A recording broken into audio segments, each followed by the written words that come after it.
दिल के अरमासूम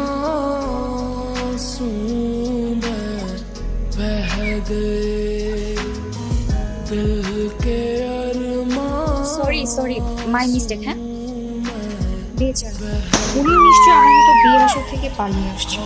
দেখে তো মনে হচ্ছে এও আমার মতো বিয়ের আসর থেকে পালিয়ে এসেছে।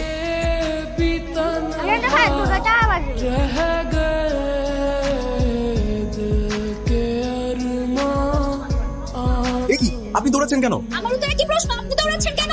আরে ওরা আমার গার্লফ্রেন্ডের বাড়ির লোক, ওরা আমাকে ধরতে আসছে। আরে ধুর, ওরা আমার বাড়ির লোক, ওরা আপনার গার্লফ্রেন্ডের বাড়ির লোক হতে যাবে কেন?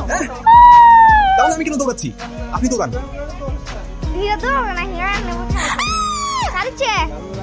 গলার নিচে ছুরি ধরা থাকলে বাঘও বাপের নাম ভুলে যায়। তুই ওর ফোন কেড়ে নে, যাতে করে সে কারোর সাথে যোগাযোগ করতে না পারে।